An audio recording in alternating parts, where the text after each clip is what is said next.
closely monitoring dense fog that will impact plans this evening. At least 5 people have died in the winter storm that has seized parts of the U.S. in its icy grip. Shut down roadways and left thousands without power. Fog has always been part of nature, but this time, it's terribly different. There have been many reports of strange fog banks appearing out of nowhere, triggering alarms in communities across the country. Countless questions about the appearance of the fog have been asked, with people even being suspicious of the government's involvement. Is there a reason behind the fog activation, or is this just a freak of nature? Stay with us as we reveal all we have learned about this bizarre phenomenon. The mysterious fog. Social media is buzzing with theories. News outlets are covering it. People are asking questions. It has become obvious that the recent fog in America is not your typical morning mist that clears up when the sun breaks through. This fog lingers. It's heavy, it's persistent, and frankly, it's a little unsettling. To understand why people are so alarmed, we first need to know what normal fog looks like. Fog is simply a collection of tiny water droplets suspended in the air. It forms when warm, moist air cools rapidly, causing the water vapor to condense. We had that warm, moist air come in, and then it cooled down to saturation, and that caused that fog to form. Think of those crisp autumn mornings when you see a light mist hovering just above the ground. That's your standard fog. It is usually random, dissipates as temperatures rise, and comes with no odd smells or health effects. But here's the weird part. Let's compare that to what's been happening lately. This new fog has been described as unusually dense, almost as if it's blanketing entire neighborhoods in a weird covering. Temperatures here are colder than most spots. It looks like it snowed, but it's just all that moisture that has frozen. People are reporting strange chemical odors wafting through the air, a far cry from the fresh, damp smell you'd associate with natural fog. And then there are the health complaints: headaches, sore throats, irritated eyes, and even difficulty breathing. These symptoms have been popping up in areas where this fog has been most concentrated, leaving many to wonder if there's more to this phenomenon than meets the eye.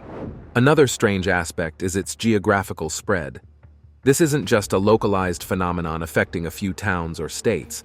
The fog has been reported in areas far beyond the US, with sightings in Canada and even across the Atlantic in the UK.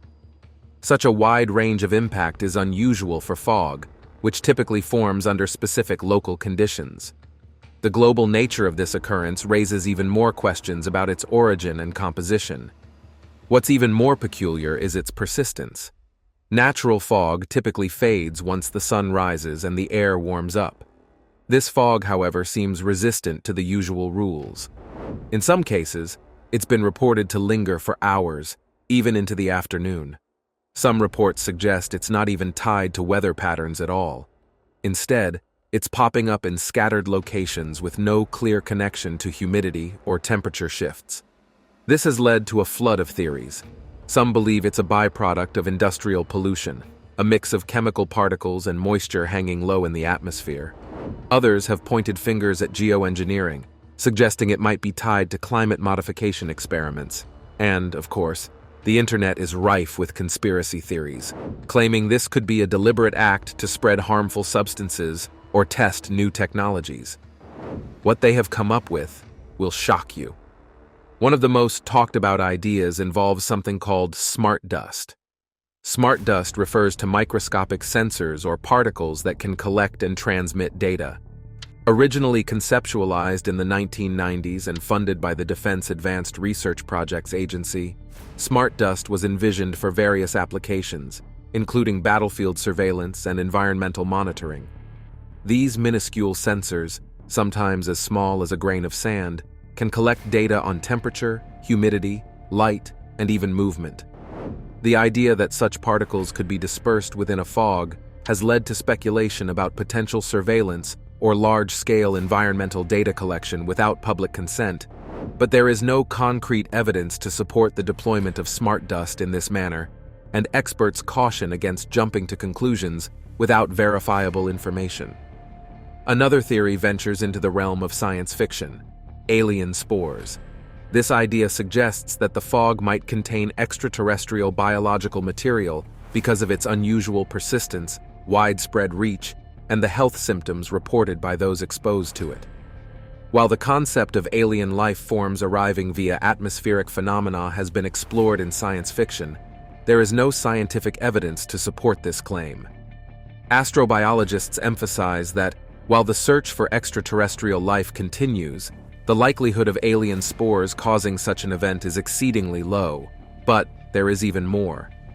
There has also been historical linking as comparisons have been drawn to events like Operation Sea Spray, a 1950 U.S. Navy experiment in which bacteria were sprayed over the San Francisco Bay Area to assess the vulnerability of a city to biological attacks. This secret operation led to several illnesses and at least one death, raising ethical and health concerns. The revelation of such experiments has understandably led to public distrust and the fear that the current fog could be a similar undisclosed test. But no credible evidence has emerged to suggest that any government is conducting such experiments today. Moreover, ethical standards and regulations regarding human experimentation have significantly evolved since the 1950s, making such covert operations highly unlikely now. To be clear, these are just theories. What we know for sure is that this fog is raising eyebrows for good reason. It doesn't act like the fog we're used to, and its impact on people's health can't be ignored. Authorities have started investigating, but answers remain elusive. Scientific explanations, pollution, and weather patterns. Beyond these theories, scientists are exploring more grounded explanations. One possibility is that the fog is a result of increased pollution levels, with particulate matter mixing with natural fog to create a denser, more persistent haze accompanied by chemical odors. Industrial emissions, vehicular pollution, and other human activities could contribute to this phenomenon, especially in urban areas. Additionally, unusual weather patterns due to climate change might be causing the fog to behave differently than in the past. Changes in temperature, humidity, and atmospheric pressure can alter the formation and dissipation of fog, potentially leading to the persistent conditions being observed. But it doesn't stop here. Meteorologists are studying these factors to determine if they play a role in the current situation. They also suggest that the longevity of the fog could be due to the high levels of moisture in the atmosphere combined with particular weather conditions. The cold air, combined with the rising moisture from recent rains, creates the perfect recipe for fog to stick around longer. This alignment of factors is what many meteorologists believe could explain the fog's unusual nature, but they also acknowledge that there are still many unknowns, especially when it comes to the way this fog seems to interact with the environment. On the health front, concerns have been raised about the potential dangers of prolonged exposure to this thick fog. Health officials have addressed these worries directly. It's well known that the high moisture content in fog can aggravate respiratory issues, particularly for those with asthma or other lung conditions. But after thorough investigations, health experts have stated there is no evidence to suggest that the fog contains harmful chemical agents or toxins.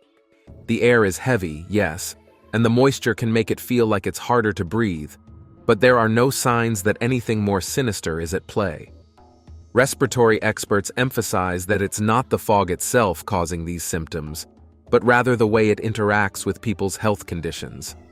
Those with pre-existing respiratory issues may feel more affected due to the humidity, but there's no need to panic.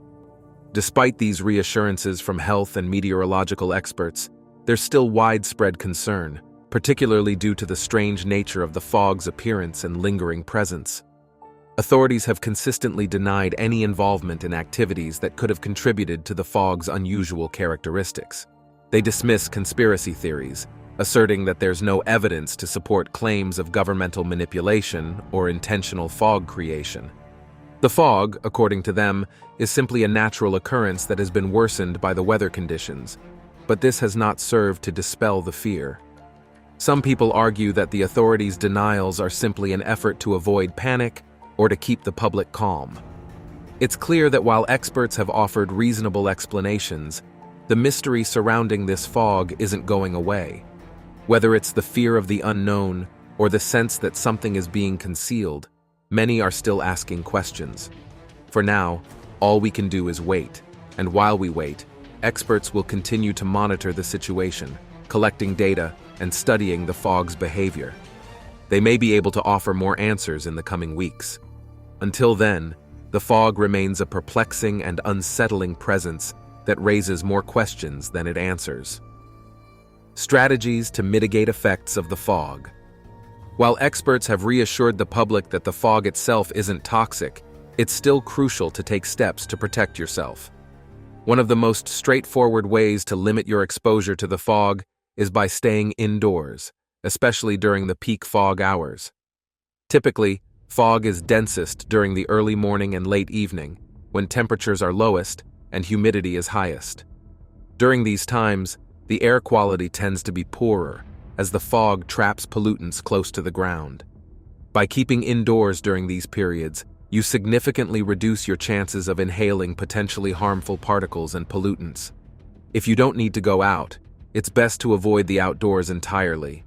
Inside, you have more control over the air quality and your environment, allowing you to breathe more easily, but that's not all. If you do find yourself at home during this foggy period, improving your indoor air quality is essential. Air purifiers with high-efficiency particulate. Air filters can be incredibly effective at capturing small particles, dust, and other pollutants that the fog may carry inside. These filters are designed to trap airborne particles, filtering out harmful substances from the air you breathe. When choosing an air purifier, make sure it's rated for the size of the room in which it will be used and that it features a HEPA filter. This can make a significant difference in the overall air quality, reducing the strain on your respiratory system and helping you breathe more comfortably. If you absolutely must go outside, wearing the right protective gear can help minimize the risk of exposure to the fog. Masks designed for chemical or particle filtration are a practical option. These masks, like N95 respirators, are capable of filtering out fine particles and pollutants that might be present in the fog. Though these masks are commonly used in situations like wildfires or pollution-heavy environments, they can also be beneficial for dealing with dense fog. When wearing a mask, it's important to ensure it fits well to prevent air from seeping through the sides. In addition to masks, wearing sunglasses or protective goggles can help shield your eyes from the irritants that may be present in the fog, as they can sometimes cause redness or discomfort. While most people will be able to tolerate the fog without serious issues, it's still important to monitor your health, particularly if you have pre-existing respiratory conditions like asthma or chronic obstructive pulmonary disease. If you begin experiencing persistent coughing, shortness of breath, or dizziness, it's important to seek medical attention promptly. Although health experts have stated there's no evidence that the fog contains harmful chemicals, the high humidity and moisture levels can exacerbate existing respiratory issues. If you experience any unusual symptoms, don't wait for them to pass. It's always better to consult a healthcare professional to rule out any underlying issues or to receive guidance on managing symptoms. People with asthma, allergies, or other lung conditions should take extra precautions and consider using inhalers or medications as advised by their doctors. Finally, staying informed is one of the most important strategies to manage the effects of this unusual fog. Keep an eye on local weather reports and health advisories. Meteorologists and public health authorities are continually monitoring the situation and will issue updates on the fog's expected behavior. Following trustworthy sources, like the National Weather Service or local health departments, can provide the latest guidance on how to stay safe. Did you know that deserts engulf 27% of China's territory? That's right, almost a quarter of this incredible country is covered in sand and emptiness. Suppose we focus on the western half of China. In that case, we will see some of the most formidable deserts on Earth, starting from the Taklamakan Desert and the Gobi Desert, which command this region, painting it in hues of golden sand and endless horizons. These deserts, like the Tarim Basin and the Taklamakan Desert, rank among our planet's driest and most desolate places. But amidst the desert expanse, there are remarkable wonders like the third largest desert in China, the Badain Jaran Desert, characterized by its gigantic dunes. And then there's the crown jewel of China's desert empire, the Gobi Desert, an expansive desert and semi-desert region in Central Asia, extending across Mongolia and China. The name Gobi originates from the Mongolian word Gobi, which means waterless place. It's the sixth largest desert in the world, covering about 500,000 square miles. Just so we have a better picture of the remarkable Gobi, let's paint a vivid picture of its unique characteristics and geographical features. Unlike what you might imagine, the Gobi is not predominantly a sandy desert. Instead, it is a breathtaking landscape of bare rock, with a firm and often rocky terrain adorned with gravel and sparse vegetation. This means that you can journey across the desert surface for long distances in any direction without being swallowed by towering dunes. The Gobi stretches 1,000 miles, 1,600 kilometers, from southwest to northeast, and 500 miles, 800 kilometers, from north to south. Its widest point lies in the west, where Lake Boston and Lop Nor meet, along the line joining 87°–89° east, resting on a plateau around 2,990 to 4,990 feet, 910 to 1,520 meters, above sea level. The Gobi experiences lower temperatures due to its elevated position. Now let's explore the captivating ecosystem and vegetation that thrive within the Gobi. Here, you'll encounter a unique blend of true desert, desert grasslands, and steppe. Scholars recognize 5 distinct ecoregions within the Gobi, including the eastern Gobi Desert steppe and the inner Mongolian desert steppe. Amidst this remarkable desert, you'll stumble upon a variety of flora, including the resilient saxaul tree, elm tree, poplar tree, saltwort, wild onions, desert shrubbery, bulbous plants, wild leek, and grasses. The Gobi occupies a vast arc of land, nestled between the majestic Altai Mountains and Hangane Mountains to the north and the western edge of the Dahingan, Greater Khingan, range to the east. What happened to the Gobi Desert? Sadly, over the years, the Gobi Desert began to change. The desert could be seen expanding and losing its vegetation as the years passed. Each year, 3,600 square kilometers of precious grassland fell victim to the relentless advance of the desert. It was a heartbreaking sight, as the once lush and vibrant meadows succumbed to the relentless forces of nature. As if that wasn't enough, dust storms began to haunt the land increasingly frequently.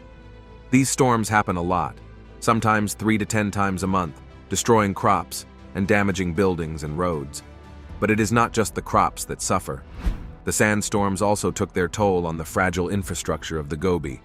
It got so bad that the residents could see their houses and roads get destroyed right before their eyes, leaving them with the choice to either stay and keep fighting for their precious land, or leave and go to the cities where life might be easier. Yes, they suffered, but what if you were told they had a role in the deteriorating desertification? People sought to claim their piece of the Gobi as the population grew. They flocked to the desert, planting trees in the natural dunes, hoping to tame the wild landscape. Little did they know that their actions would have unintended consequences. The trees, thirsty for water, began to drain the soil of its precious moisture.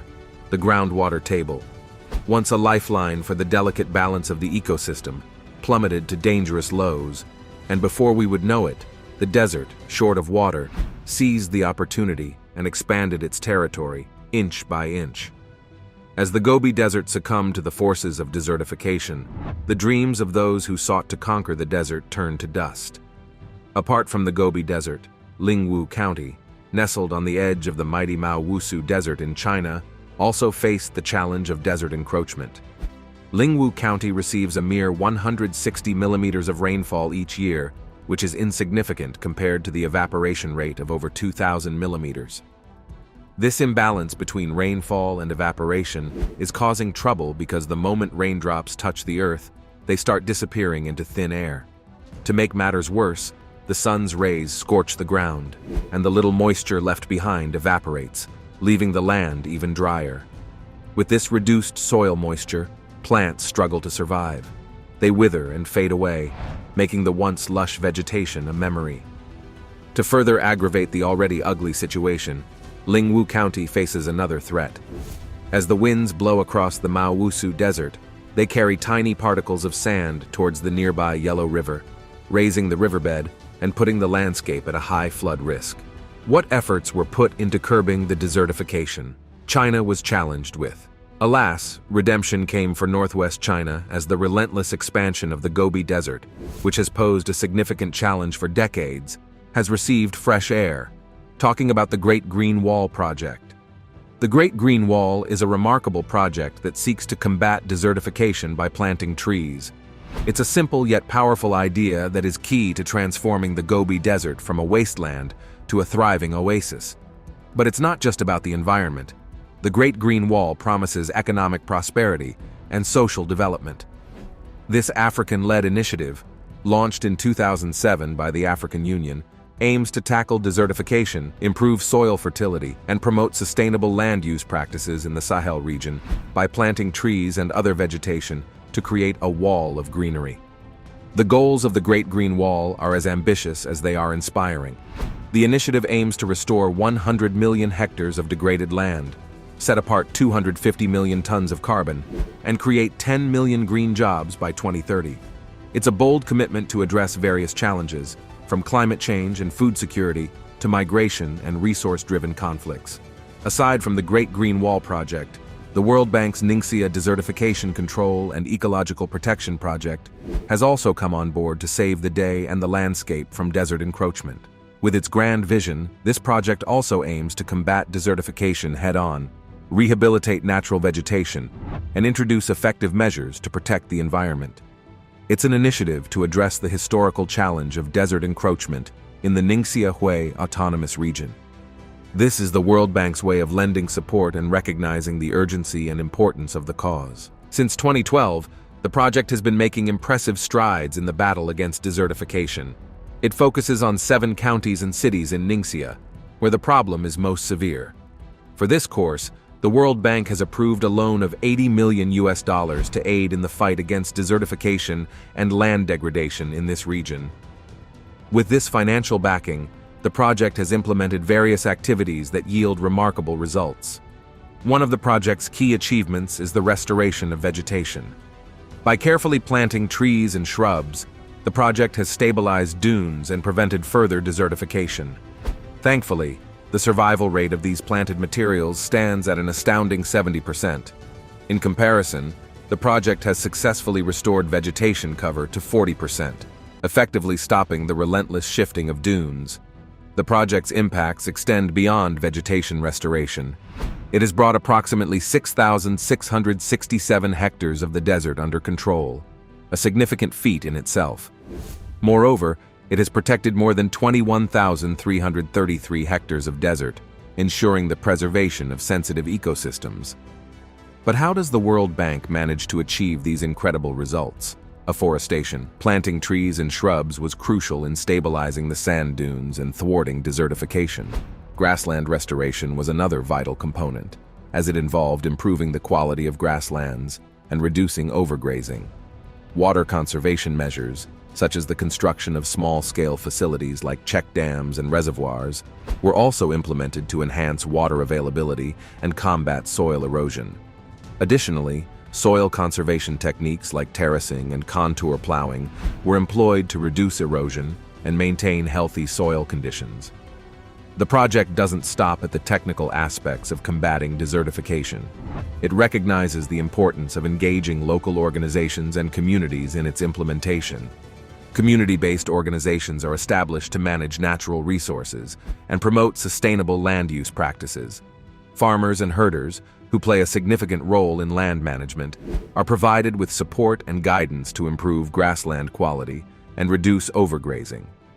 As a result, the project creates a sense of ownership and responsibility among the local communities, ensuring the sustainability of the implemented measures. The World Bank-funded project in Ningxia has made significant progress in combating desertification and has had a profound impact on the region's development. By creating a barrier against encroaching deserts, the project has safeguarded key infrastructure, including railways and highways. This, in turn, has stimulated the growth of a thriving tourist industry, breathing new life into the region's economy. Then there is the Shan initiative brought about by the Shan Conservation Center, a non-governmental organization in China that aims to restore 10 million hectares of natural spaces, including forests, grasslands, and waterways, ensuring that these precious habitats thrive again.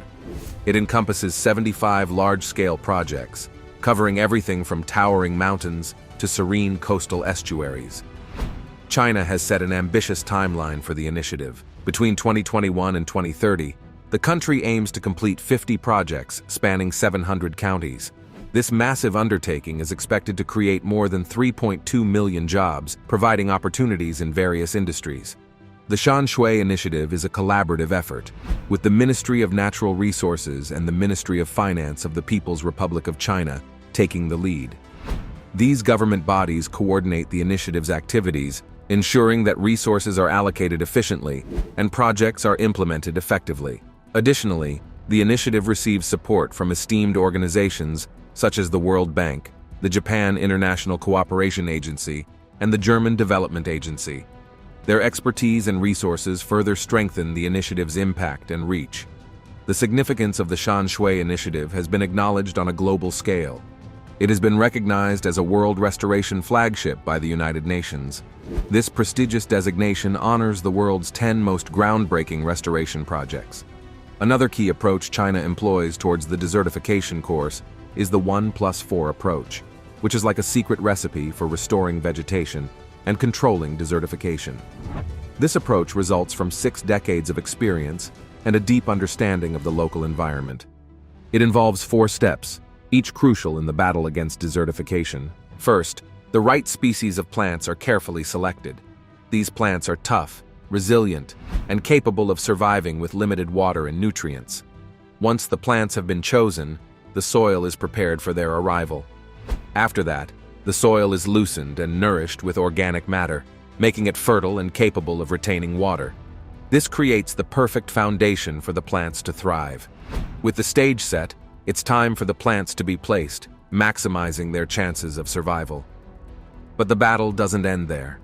The planted vegetation needs ongoing care and protection from pests, diseases, and other threats are kept at bay to ensure that the plants can continue to grow and create a green oasis in the desert. This 1+4 approach has yielded remarkable results in Lingwu County and other regions of China, as vegetation cover has been restored to an impressive 40%, effectively halting the relentless shifting of dunes. The survival rate of the planted materials reaches a staggering 70%, showing the resilience of these specially selected plants. Yanqi County has also witnessed a transformation in the fight against desertification. Here, straw checkerboards and grazing bands have played a crucial role. Like a patchwork quilt, straw checkerboards have been laid on the sand dunes. These checkerboards retain moisture in the soil and protect the newly planted vegetation from the forces of wind and sand.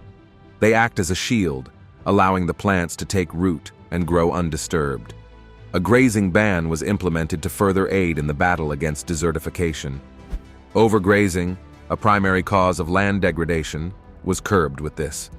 Farmers received support in the form of subsidies for sheep sheds and benefited from improved infrastructure. Information campaigns were carried out to raise awareness among farmers about the importance of keeping their sheep away from degraded land. The combined efforts of straw checkerboards and grazing bans have yielded positive outcomes in Yanqi County. Vegetation cover has been restored, and the shifting dunes have been tamed. Forest cover has increased, and the number of dusty days has decreased, bringing relief to the people and the land. To add to all the amazing control measures, the use of nanoclay was brought on board. Nanoclay is a concoction of clay, water, and local soils. When sprayed onto the desert sands, it works wonders, creating a snowflake-like formation around each sand particle, increasing the surface area and allowing water and nutrients to cling to the sand rather than being lost as runoff. And the best part is that the nanoclay solution has been tested in various countries, including China, with promising results. In regions such as Inner Mongolia and Xinjiang, where desertification poses a significant threat, applying nanoclay has increased vegetation cover and improved soil quality. The arid lands are gradually being transformed into green landscapes brimming with life. Then there is the Belt and Road Initiative, BRI. This ambitious initiative, also known as the One Belt One Road, OBOR initiative, is a game-changer in the battle against desertification launched by President Xi Jinping of China in 2013. The BRI is not just about infrastructure development. It is a comprehensive strategy to invest in over 150 countries and international organizations. It promotes economic growth and development across vast regions, including the Asia-Pacific, Africa, and Central and Eastern Europe. This visionary initiative forms a central component of China's foreign policy. It showcases its commitment to being a major global player. The Sand Prevention and Control Project takes center stage within the BRI framework. This project is specifically designed to prevent and control desertification in China. It encompasses a range of measures, such as developing sand control technologies, establishing sand prevention and control systems, and promoting ecological restoration. By leveraging the resources and expertise of the BRI, China is making significant strides in reducing desertification. The project targets key areas, particularly the northwestern and northeastern regions, where desertification poses a significant threat. It brings hope to these regions, offering solutions and a path towards sustainable development. In an exciting breakthrough, Chinese researchers at Chongqing Jiao Tong University have discovered a remarkable solution to combat desertification and transform barren deserts into fertile lands. They called it the Omnidirectional Integrative Constraint, ODI. This innovative technology involves a special paste created from plant cellulose, so the paste is being mixed with sand and applied to the desert surface, working its magic. Once that is fine, the once lifeless sand gains the incredible properties of rich, nourishing soil. It becomes a haven for plant growth, retaining water, nutrients, air, and essential microorganisms. The impact of this technology is tremendous. Deserts once devoid of life are now being transformed into arable lands. Because of its effectiveness, this groundbreaking solution has spread beyond China's borders. Other countries, like Dubai, have also embraced this technology to sustain life on Earth and even prepare for future colonization on Mars. With each measure taken, we take a step closer to a world where desertification is no longer a threat, but a challenge conquered. The journey continues, and the excitement builds as we witness the power of nature's revival and human ingenuity. Together, we can create a world where deserts bloom, and the sands of time are no longer a symbol of loss, but a reminder of our triumph over adversity. China's remarkable achievements in combating desertification have transformed their landscapes and ignited a global movement. From Africa to Chile and Pakistan, countries are inspired to take action and collaborate with China to combat land degradation and desertification. Let's take a closer look at some of these inspiring examples. China's efforts have served as a beacon of hope in Africa, where land degradation is a pressing issue due to human activities and climate shocks. Experts have recognized China's achievements as an inspiration for African countries battling land degradation. They are now seeking collaboration with China to combat desertification, understanding the importance of joint efforts in this global challenge. Chile, too, has taken decisive steps to fight desertification. They have implemented measures such as using drought-resistant crops, adopting sustainable land management practices, and restoring degraded land. Working with international partners, including China, Chile aims to promote sustainable land use practices, which will help combat desertification worldwide. The exchange of knowledge and expertise between China and Chile is a testament to the collaborative spirit in addressing this shared concern.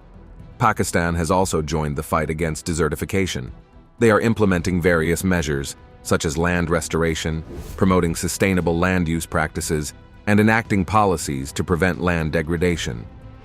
In their quest to combat desertification, China's ingenuity has gotten the attention and recognition of bodies like the UNEP. How they moved from such an unpleasant situation to being on the global stage as a beacon of hope for others facing the same challenge is both applaudable and intriguing. Do you think the fog was really activated by external influences? We would love to know your thoughts in the comment section. If you enjoyed watching the video, like, share, and subscribe to our channel. Also, click the following video on your screen, and you will enjoy it.